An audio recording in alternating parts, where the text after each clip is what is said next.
Welcome in, belly up, have a seat, and grab a drink as we talk some Wingman Fantasy Football.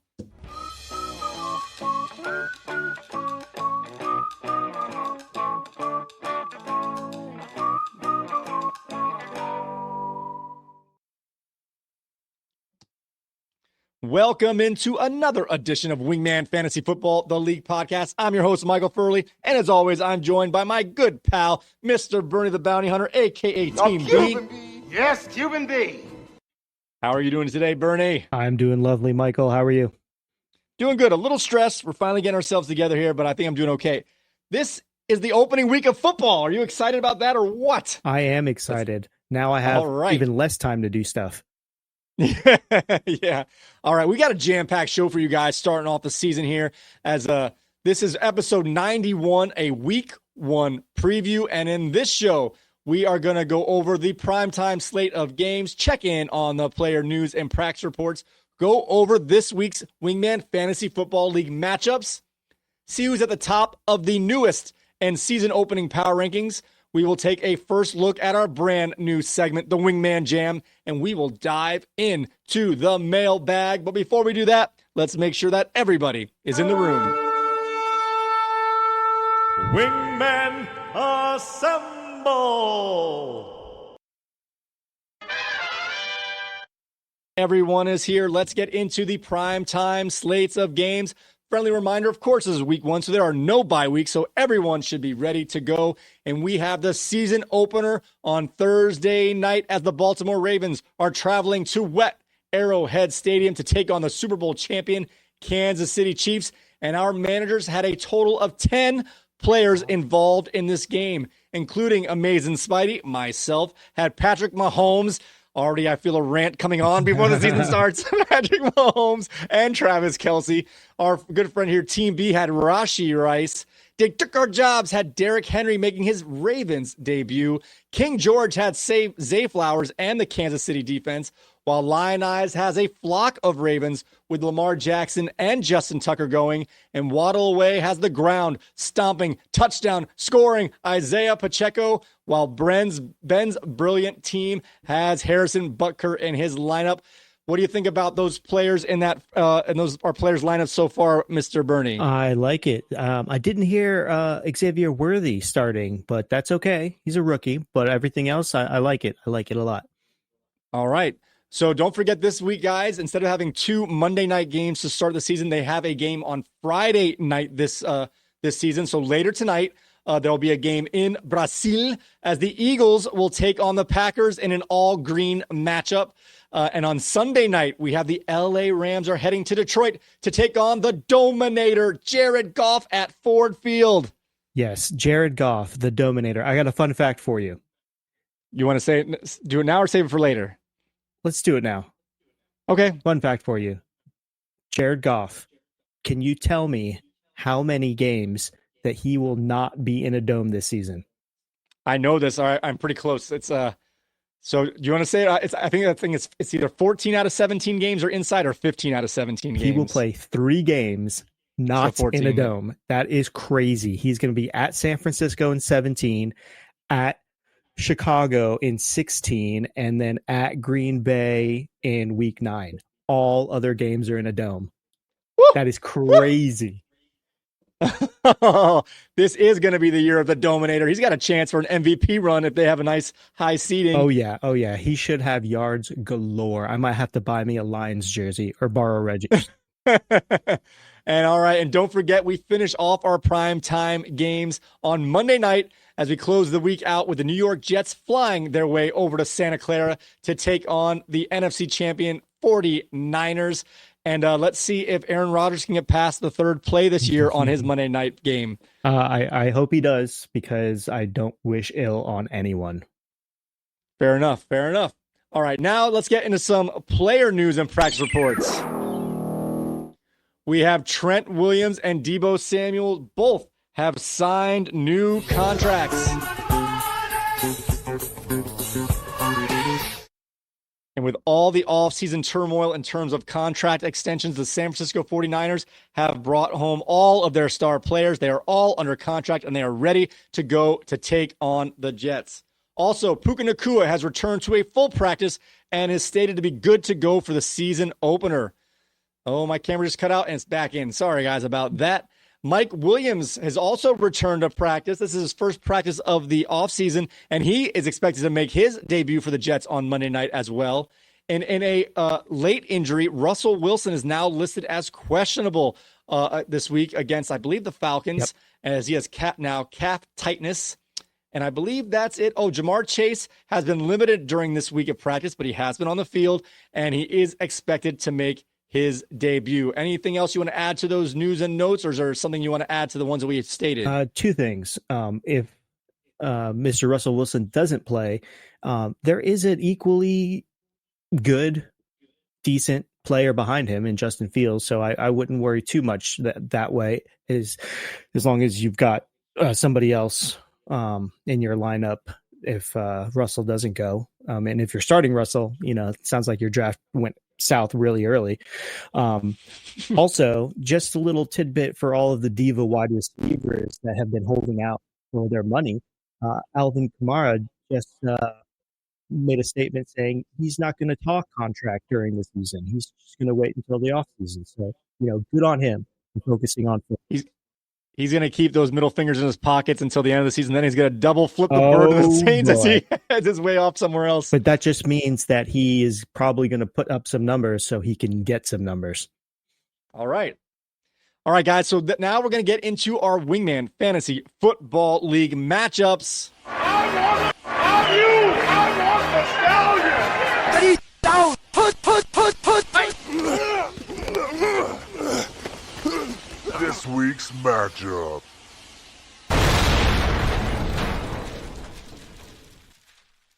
All right, guys. Now let's get into this week's matchups in our Fantasy Football League.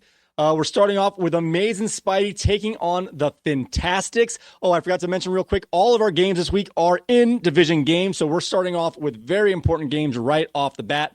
So we have Amazing Spidey up against the Fantastics, a team with a very high projected score and a lot of Dolphins, which is very terrifying to me.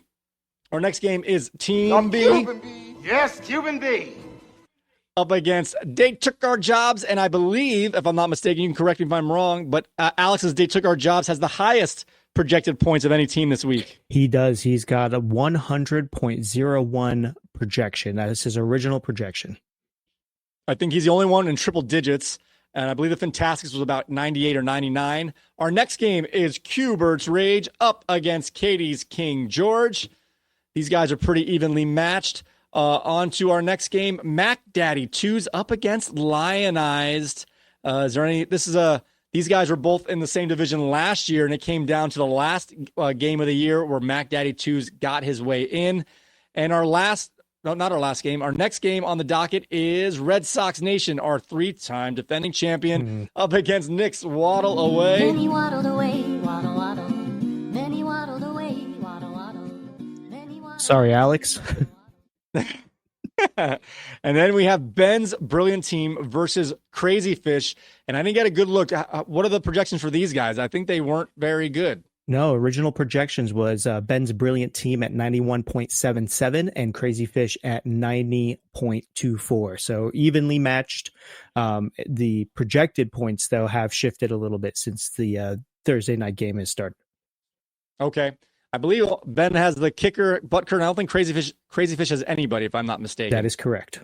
All right, so he's got more players to potentially get points later. All right, with that being said, next time we'll go a little deeper dive into these matchups. It's the first game of the season. No one's got any records, so we're all 0-0. We're just trying to get off to a great start.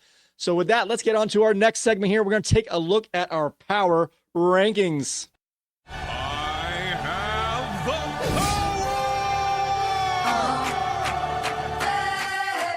By the power of Grayskull. I'm living in it, no one man should have all that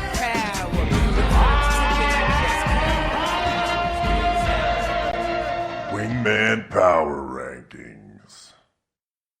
All right, we're going to start out here with our power rankings. If you look at the screen here, starting out the season, we have King George is rated the highest team going forward. All this means that they are projected to get the most total points with the games remaining, and that is every game since we're just starting the first week. The Fantastics is number 2 in our power rankings. Mac Daddy 2s is number 3. I'm actually surprised here. The first time I looked at it, Amazing Spidey's at 4. They Took Our Jobs is at 5, even though he's the highest projected point scorer for this week. He is 5th in the season-long projected points. Lion Eyes is 6th. Waddle Away is in 7th. Red Sox Nation is down in 8th.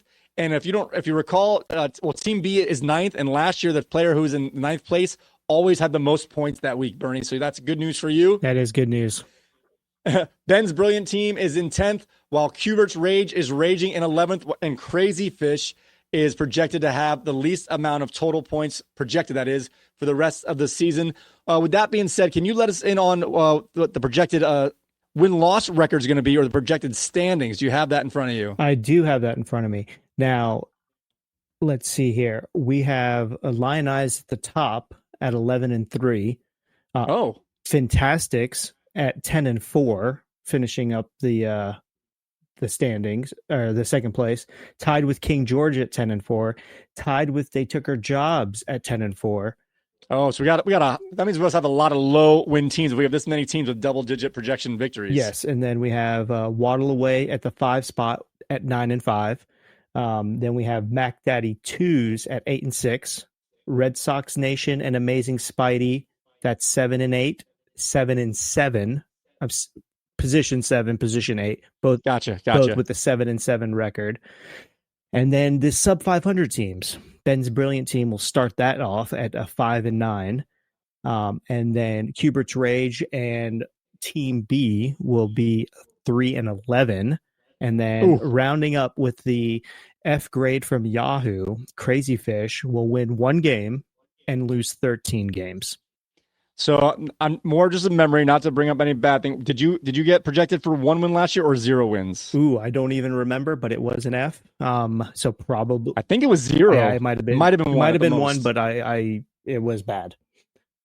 So all right. So we have a couple teams down low. They have you at a 3-win team. Yep. And I liked your draft, actually. I didn't think I liked it until we went through that on the draft day special, and I kind of went down like, I like that pick. I like that pick. I like that pick. Yahoo we'll graded it as Rashi Rice was a stretch pick. I picked him way too early, they said. And then because I waited and got quarterbacks towards the end of the draft, they didn't really like that too much. So, well, those things are automated, right? Obviously. Yeah. So they probably said that because Rashi Rice's ADP was so much lower. As we said before, his ADP is going to be completely off the board because it's baked in with the chance that the expectation early in the year that he was going to be early in the offseason, that he was going to miss games, if not the season. Exactly. So, speaking of, I think that's Rashi Rice, just has a nice another 18-yard play. Sorry about that, guys. A little distracted with the game on in the corner here. Also, all right, so Hollywood Brown is not playing in this first game, it doesn't look like. Right. So very good. Yeah, all right. Now, so that we're going to get into a very brand new segment. It's going to evolve as we go. This is the first time running through. This whole show is going to evolve all year long. So we're going to kind of play by ear and try and expand on our ideas here. And if they don't work, we'll change them or amend them. But this is the first start of our very first segment called The Wingman Jam. Wingman Fantasy Football. Wingman Jam with Bernie the Bounty Hunter and Amazing Spidey. Boom shakalaka. Said this is an ever evolving segment. So basically, like Wingman, like a NBA Jam, we're gonna pick 2 on 2. We're each gonna make 2 picks, but of course we're playing against each other here. So it's kind of like a pick 'em. We're gonna do 1 fantasy related over-under / type of pick and 1 NFL type of pick, either a spread or an over-under, give or take, stuff like that. And it'll evolve, and Bernie's going to keep track of the score for us, and we'll figure it out. Maybe every 4 weeks we'll do a little payoff of who's winning and kind of reset, so it's not like you're not dominating all year long. Maybe we'll do it quarters throughout the year. Okay. So I'm going to give you the option if you want to do pick number 1 and 4 or 2 and 3. It's a little snake draft here. In the picks you're going to take. I'll do 2 and 3 since I've never picked first ever. Okay, fair enough. All right, so I'm going to make the first pick here, and I'm going to start off with a fantasy football over under. And the reason this one caught my attention is I was a little surprised, although it's not, it makes some sense, is that Mac Daddy 2s is going to start with Caleb Williams in game 1, the number 1 overall pick in the NFL draft. He's putting him right into his lineup, and he is projected to score 18.61 points. That's a pretty good projection. I'm still deciding if I'm going to go over under here. Okay. And then of course Bernie's going to get a chance to pick as well. But I get the first pick on the prop that I'm bringing up here. So Caleb Williams, man, 18.61. 18.61. And I see why he started him. He has Deshaun Watson and Bo Nix on his team. So I'm assuming that Deshaun Watson was his first quarterback off the board, and then Caleb was probably the second quarterback off the board. So I can see him starting Caleb. And what do you got there? What do you got, over or under? They're playing Tennessee. I'm not sure if it's at Tennessee or Chicago. Maybe if you have that, you can give me that. If not, no big deal. I do not. So I think I'm going to go under. This is tough because I like Caleb Williams, and I'll give you a couple reasons why. Maybe I'll give you the reasons after. So you're going to go over or under, and then I'll expound on why before I give you a hint what you might want to do. I'm all about the Bears this season. I got hooked on the Hard Knocks like I do every year, and I'm all about that team. So I'm going to go over on the 18. Oh, we got our first clash. That's good. That's good. We're going to have our first clash here. I'm going to tell you why I'm going to go under, although it's not confident. I'm going to go under for one of two things. There was a stat I heard today, and I don't know if it was number 1 overall picks, if it was their first start, or number 1 overall picks who start in week 1. Mm-hmm. It could be the same thing, but not necessarily. Okay. But anyway, number 1 overall pick quarterbacks in their last 15 games are 0-14-1. So I'm not expecting them to win, which doesn't necessarily impact fantasy points, I understand. They're going up against the Tennessee Titans, who have revamped their secondary. L'Jarius Sneed is going to be on the field, shutting down at least one of his 3 receivers. Keenan Allen is slightly banged up. It's going to be a Dunze, which is good news for Team B.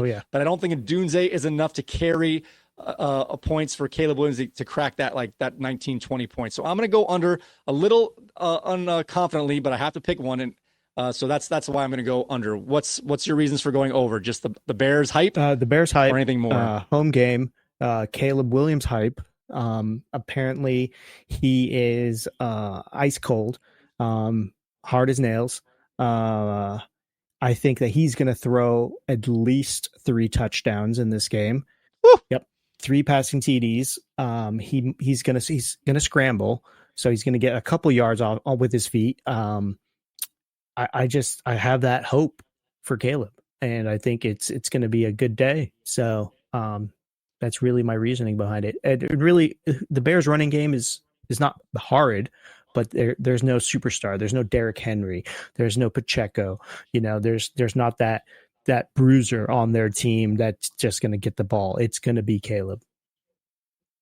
You've convinced me, but I'm going to lock it in. Can you keep track of these picks for us, or make sure so we can keep our record here? Obviously. Oh yeah. All right. Sure. So you got the next game here, the next prop bet here. What say you? Let's do a spread bet. Okay. Are you go with that? Yeah, whatever. Okay. It's your pick. So we're going to go off of the ESPN bet site. And we are going to do the Arizona Cardinals at Buffalo, and that is a -6.5 on the Buffalo.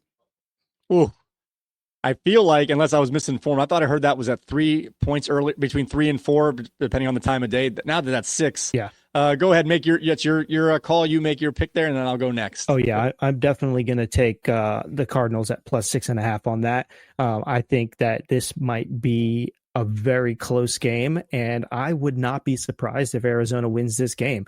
I just don't have faith in Buffalo at the moment. I think until we see it, I agree with you completely. So this one we're gonna match up here. Okay. I would have maybe taken it at 4 points, but at 6 points, I feel like, could be completely wrong. Yeah.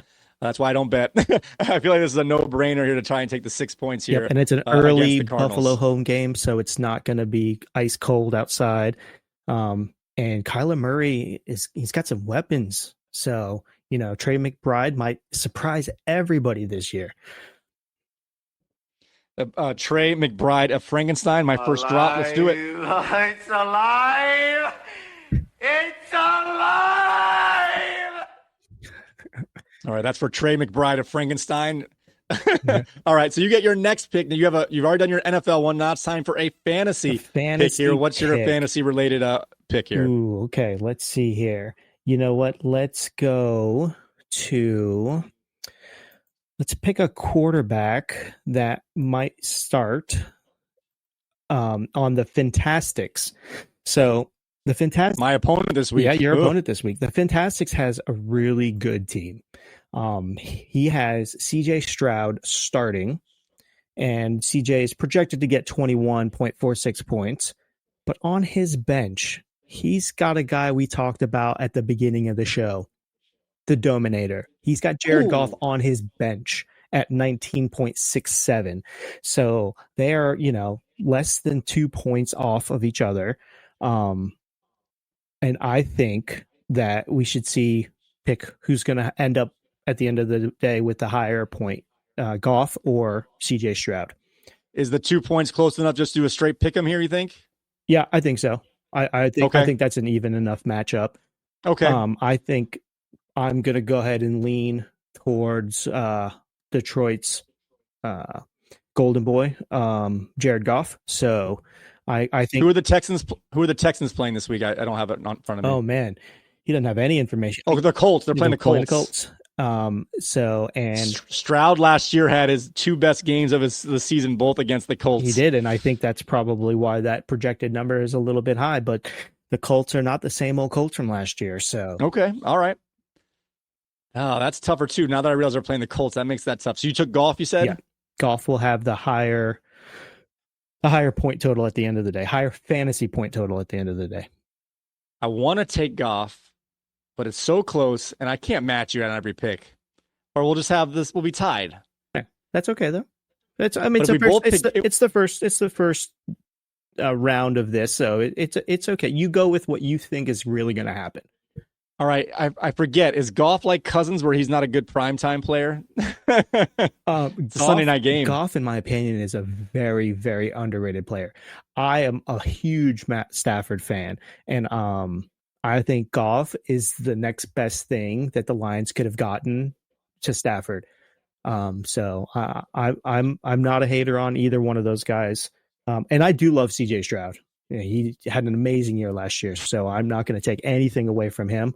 I just think that it's such a close matchup there. It could go either way, but I'm gonna lean toward Goff and his dome play. All right, for selfish reasons here, I think I'm going to take Stroud, and I'll tell you why. Okay. Because I'm playing against Fantastics. Mm-hmm. If we both say Goff, and he switches to Goff, and Goff does better, I feel like we just sabotage myself. So, would you have to put both one of each? It's going to make him think a little bit harder. Would you have to recuse yourself from this pick since you're playing him? No. Okay. We're putting ourselves out of this year. That's the whole point. Yeah. All right, we're already different. I'm going Goff. Okay. I'm going Goff. I couldn't help it. I can't help it. That's what you really believe, though, because I know you're a Stroud fan. I know and I know you're on Houston this year. So. Yeah, I'm gonna go Goff. Okay. We're gonna make Fantastics think about it. There we go. I like it. All right, so we're tied on your picks. I apologize for that. We do have one difference so far. Yeah, you're good. All right, now on to my next pick 'em of the Wingman Jam. This one's gonna be NFL related, and this again, in case you are unaware, the majority of our players in our league live in Florida or are from Florida. Mr. Bernie is in the ATL, so he's got a double perspective there, and a lot of our guys are in South Florida. Some go to the games as Fantastics. Now, as he mentioned on the draft day special, has season tickets. So we're going to keep this one in Florida with a Jacksonville at Miami. And the over-under is 48.5, a whopping 48.5. And this makes all the sense in the world. I am going to actually go with the under. This seems weird, but that point spread is just a little too high to just assume we're going to take the over here. It's potentially going to rain. Tua and Lawrence both are not good in weather, mostly cold. Trevor Lawrence cannot handle the ball when it's wet. He fumbles every other snap, which might make Miami score more points quickly, but I don't think Jacksonville can keep up their end of the bargain if it is raining. I'm just making up reasons, but I'm going to say under here because that point total is a little too high for me to be confidently on the over. 48.5, I go under. Yes, I hear you talking yourself into that. That is what you were doing right there. So, yeah, I do live in the Atlanta area now, but I am a South Florida boy. I grew up there and spent most of my time rooting for the Miami Dolphins. And I can't bet the under on this because I can't have them stop scoring. So it's one of those things where I'm going to be sitting in front of my TV and I'm going to be rooting for them to score. So even if Miami has to score all 49 points, this will hit the over. Well, I hope it's on turnovers and then just Mostert touchdowns because I'm playing against Achane and Tyreek Hill. I am terrified. I am going to be 0-1 for the fourth straight year. This is very upsetting. Wow, I didn't realize that. Fantastics also has Dolphin players, and now he's got part of this Wingman Jam face off. Yeah, this okay. All right, so that was our very first installment of the Wingman Jam. It's going to evolve. We're going to figure out what works best. We each make our 2 picks, and then we're going to pick the other side of it when we do these types of picks. Later on, we actually might just make a 2-man teams and see which 2-man team can outscore the other one 2-man team. It'll evolve, so every week's not the same. But with that being said, that is the end of the Wingman Jam. On to our next segment, and it is we're going to get into the mailbag. You've got mail. You've got mail. Wingman Fantasy Football. Mailbag! All right, this one comes in. Actually, it was a return to sender. This one's from Amazing Spidey. I got it right back here. This one comes in from me, and it says, so what's the deal with the Cuban B drop for Team B? I guess without being too rude, the insinuations that maybe you are Cuban B? Unfortunately, I am not Cuban. I was born in the Caribbean, though, but not in Cuba.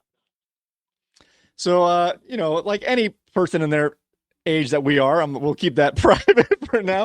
Half Baked is a nostalgic movie and a lot of quotable lines. Classic. And when he changed his name to Team B, I believe it was middle of last year or early last year, the drop Cuban B just came to mind. And it's, for one, it's just like a nostalgic line. Oh, yeah. And it's got half of his team name in it. Instead of Team B, it's Cuban B. So it's pretty close. Oh, yeah. So that's it. Nothing ethnic about it or anything. It's just a good drop from a fan favorite movie, and it's has half of his team name in it. There you go. I love it. I the moment I heard it, I said yes. That is every time you say my name, I want that sound bite right after it. And also before we end the mailbag, do you have another message coming in the mailbag? Not that I'm aware of. Do you have something? No. I just wanted to say that the mailbag song that we hear is my favorite out of all of the song drops so far. Okay. So I just wanted wanted to say the great job on that. Appreciate that. Oh, by the way, if you do want to get any of your anything read from our mailbag, just leave a comment on our YouTube channel or any comment. Long run. Is that Derrick Henry? Or I don't know. It might be Isaiah Likely. That's a big boy just scored for the Ravens. It's likely. Okay. I didn't know if Henry had the same number or not. Sorry about that. That's all right. Long touchdown for Jackson. Good job, Lion Eyes. You got a big score right there late on Thursday night. All right. Sorry about that. So yeah, if you want to get into our mailbag, just leave a comment on our YouTube channel. That's at wingmanfantasyfootball.com/YouTube or on any of our wingmanfantasyfootball.com pages. You can leave, there's comments sections on all of our pages. Leave a comment there or on our message board, on our league or our YouTube. We'll find it and we will read it on our next mailbag. All right, we are moving along quite quickly here, so I am going to do a tip and trick.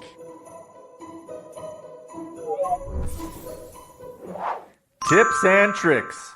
Or quirks for jerks. All right, this is our first Thursday night game is finishing up last night, and our friendly reminder, and this includes our Friday night game that's coming in later today. A friendly reminder: if you're going to put these guys in your starting lineup, even if they're your stud running back or stud wide receiver, or even if they're your worst wide receiver that you're planning on starting, more importantly, put him into your running back / wide receiver slot. Leave those flex positions open as long as possible. You never know who's going to get hurt, and you want the chance to change out a wide receiver for a running back instead of having to find your fifth wide receiver to take up for like Jamar Chase if he's not going to play at the last minute. If you would have had someone in that wide receiver spot and Jamar Chase in your flex spot, you could use your third running back instead of your fourth receiver to use that flex spot. So keep that in mind when it comes to these Thursday night games, and in this case, Friday game. Keep filling up from your main positions first, leaving your flex open as long as possible so you have all the flexibility to fill a competitive starting lineup. All right, so let me understand this. So you're saying if all of my players are playing on Sunday, then all of my 1 o'clock players should fill my positional slots before my flex spots. Save the 4 o'clock spots or the 8 o'clock spot for my flex spots. If you're going to be that attentive, then for sure that gives you the most flexibility. If you're just going to set it on at 10 a.m. and let it go, that's then fine. But if you want the most flexibility and the most chance to have the best corrections, then yes, even that's the case. Correct. Okay, perfect. All right, guys. I think that's about it for today. I'm going to put you on the spot here because we're moving along nicely here. Do you have anyone that you're like looking at? Do you have any questionable starts or sits that are on your team? I know, like, you're a big Bears fan. You have a Dunze. I don't know if he's in your lineup yet or not. He is not, and I was thinking about it. So the only questionable thing that I really had was sitting on the waiver wire was not starting Kirk Cousins and starting Geno Smith. So I picked up Taysom Hill. You know, I just picked him up because I never really get him anytime, and he's got that double tag. I probably won't use him, but I was thinking about let me just drop Taysom and pick up Geno Smith. Geno is playing for a contract. He is on his team, so he's established. He's not first year on a team. And I just the projected points are so close. I think they're less than 2 points off. So it's like, I don't want to do it. I don't want to go just off of that projected points. I want to start Cousins because I drafted him because I believe that he is going to make Drake London better. He's going to make Bijan better. He's going to make Pitts better if Pitts plays. He's going to make that whole offense better because he's just not careless. He thinks about what he's going to do before he does it. So I'm going to keep Cousins in, but I was all morning thinking, oh, maybe I should draft or pick up Geno and put Geno in. So that was my dilemma today. How about you? So for me, I was thinking about it. I worked late and I got home after the start of the game, which made it even trickier. And the rain delay, I actually looked, I was like, oh, it's starting 20 minutes later, but they already had the players locked in. I was kind of disappointed that because I was thinking about sitting Mahomes for Kyler Murray. Ooh. Yes. But the problem, the one reason why I didn't is because one, it's Mahomes in general. Yeah. But my receivers are my weakest part of my team, similar to last year. Yep. And last year worked out okay, so I'm not too concerned about it. So I have Travis Kelce as my wide receiver one. Mm-hmm. I know he's a tight end, but a wide receiver one. And I was like, well, if I don't have confidence in Mahomes, then I shouldn't have confidence in Kelce. And I didn't really have someone I could put in for Kelce. Yeah, I see that. Shakir isn't a good substitute for Kelce, but Shakir might be the guy in Buffalo that gets those targets. So you weren't completely out of somebody, but I don't think I would. If I didn't have Kelce, if I just had a different person in that spot, I think I would have sat Mahomes tonight because of the rain potentially and the defense they're playing against. And put Murray in and gone for it. But the fact that I didn't really have I had to sub out two guys for it to make sense. Yeah. If, like I said, if I think Kelsey's going to be good enough to play, then I got to stick with Mahomes. There's no point in splitting it up. But as it turns out, so far it looks like that's my instincts were potentially right. But we'll see how this ends up here. Yeah, I think you made the right choice. But even Kyler Murray, coming into this season, I think that going with the established. I'm all about, putting in the players that you drafted in the positions you drafted, unless there was an injury, unless that, stick to what you know, because it's week 1 and we don't know anything yet. This is the hardest week to do pick'ems. This is the hardest week to do anything because we're basically basing it off of last year and the minimal preseason for the starters. So, right. you know, it's a tough one. And so I think you did the right thing. And your reasoning is sound. All right.